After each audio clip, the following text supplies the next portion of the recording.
Hey, Christy Mattoon here with MindRewire. Thank you for being here with me. Subscribe if you haven't. I always appreciate that because it helps with the efforts of my platform and my MindRewire. And just getting this message out of how you can easily rewire your mind. It's not hard to do, which is so interesting because we have been taught that it's hard. And so what I'm releasing today is three tips to understand this a little bit better. And so I'm going to go through those really quickly. This is going to be a relatively short video. So take notes if you need to, and contact me if you need to at Christy@MindRewire.com. Sometimes the stuff that we're going to talk about has to be fleshed out. You have to have help from a professional. And so if that's the case, don't hesitate to contact me. If you can get it from this, you're going to pleasantly surprise yourself, okay? There will also be a link underneath here in the description for a place that you can go and get on a seminar. And then that seminar at the end of it has something that you can do next, right? So there's a next step into this, and it's a kind of a progressional series that you can get involved with that will help your progression, your soul progression, and your mind rewiring and transformation all at the same time. And you learn how to do it. It's not like somebody's doing it for you. It is something where you're learning how to do this for yourself. And it's all about the internal workings. It's not an external thing like we have been led to believe. So many protocols, so many things that we try and use are meant to have external stimulus, right? You have to listen to the right key, you have to listen to the right tone, you have to have the right person talking in your ear while you're meditating. And sometimes that's very helpful. They're great tools, they truly are. I've used them myself. But there comes a period of time where you have to recognize that that is just a tool. And inside yourself, you have everything that you need. You just have to be able to tap into it. And sometimes the voice blocks the internal voice. The voice you're listening to in your ear will block the internal voice, and then you're not really hearing what you really need to hear. And so there's a time where you have to turn all that stuff off, and you have to sit down and you have to simmer in. And you have to listen to the internal dialogue for a few seconds and get super uncomfortable in order to find comfort, in order to find peace. And you will, okay? You will. I promise you, you will. So let me go through these tips really super fast, and let me know where I can be of service, all right? So the first one is about subconscious transformation. The first tip is that change from deep within means real transformation. Within is the key. Change is not the key. Transformation is not the key. Within is the key. The tip here is that you have to go inside of you. And you have to do it in such a way that the subconscious is releasing as well as taking in new information. And it does it automatically. It does it on its own. We try and put so much stimulation and so much protocol and so many things around this idea of transformation that it's actually blocking our transformation. Are you hearing what I'm saying? And it goes back to what I was talking about before, where if you put all this stuff down and release all of these things that you think you have to do to get there, and recognize that you can get there without them, right? And it is a progression. It is a progressional thing you have to kind of put yourself through. And it's starting with releasing all of the fears and all of the anger and all of the emotion from anything from your past, and being able to move into your future, which is the next key, which is the next tip. Releasing the past means changing who you are and how you feel. You can't keep being the same person and acting the same way and doing the same things day in and day out and expect some kind of change or transformation. You just can't. And if you are in anxiety, if you are in high depression, if you are in, anger, if you're in just a ton of sadness, if there's something has happened in your life and you can't walk away from that, you can't pivot yourself to go a different direction that'll help you gain ground in your life. That's where people get stuck, right? And then we go searching for the thing that's going to release us from the stuckness when all along it's right inside of you. You have to change who you are to that situation. I am not the sadness of that situation. I am not the anger to that situation. If you are any emotion to a situation of your past, you're sending fuel to it. Even if the situation is over, you're still fueling it. You're sending your energy to it.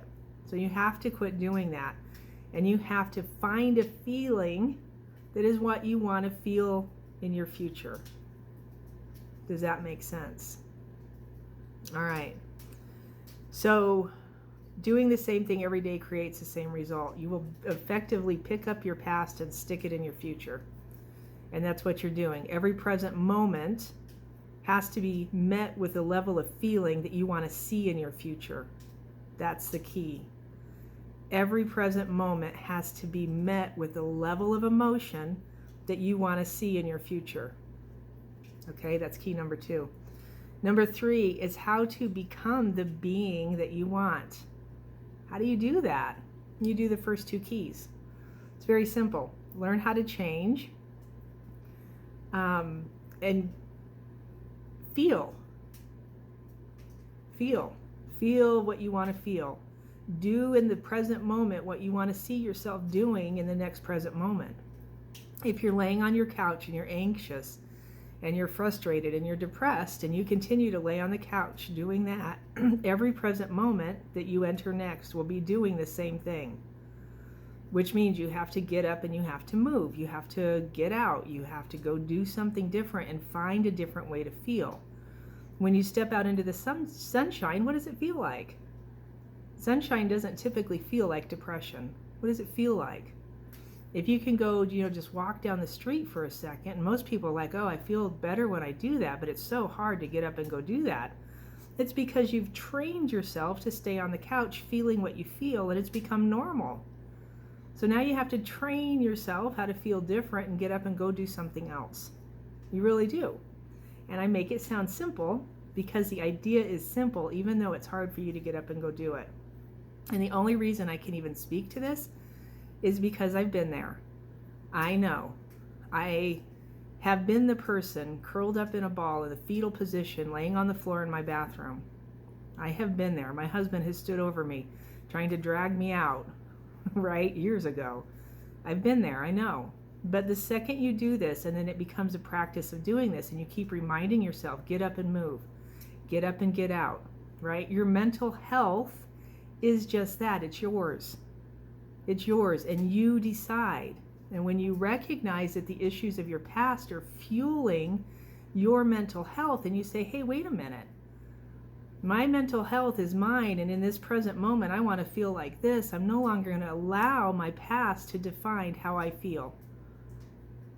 And it truly works that way, all right? It's the simple nuts and bolts of it. I don't care what protocol you're using, even if it's MindRewire. At some point, you have to recognize inside yourself, and that is what MindRewire teaches, is what's inside of you. And I help flush that out of people, right? If you truly can't find it, that's what we do, is try and flush that out. You learn the techniques that are internal, right? This is the workings of the physical body and how it actually will help you. Your physical body has like tricks and tools all on its own, and it does it naturally even when we don't recognize it. And in fact, we have been taught not to do some of it. Societal pressures and whatever, don't stand like this, don't do that, don't be, when in fact what some of those things do is put you in a state where your brain can start to organize and restructure itself, and then we're told not to. It's interesting. It's crazy interesting. And one of those things is actually crossing your arms and legs.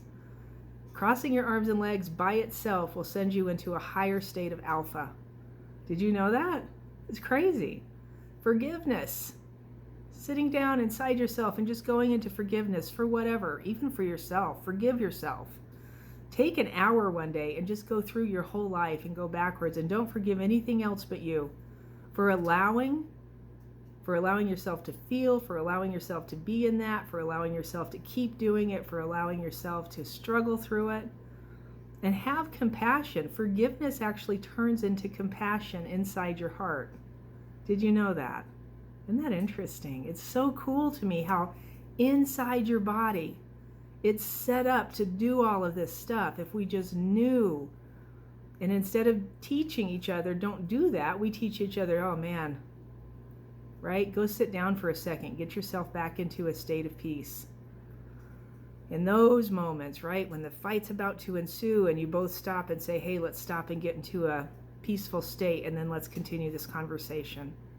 What a difference would that make? All right, so learning how to change in a direct path that creates this new personal identity means that you have to become aware of yourself. It means that you have to become conscious, right? The subconscious only stays hidden when you don't allow it to become conscious. Did you hear what I just said? The subconscious only stays hidden when you don't allow it to become conscious. That means you don't sit down long enough and sit with yourself to hear what's going on internally. And when you do, stuff will start to bubble up and you can become aware of it. Now it's not subconscious, it's conscious. You just became aware of it. And now there's some room to move. Now you've got ground to stand on. All right, so 3 tips about subconscious transformation. The first one is to change deep from within is real transformation, but it's inside you, it's not outside of you. It doesn't come from somewhere else. Releasing the past means changing who you are and how you feel, and doing the same thing every day is just going to give you the same results. You have to start to understand that and really use it and utilize it as a tool.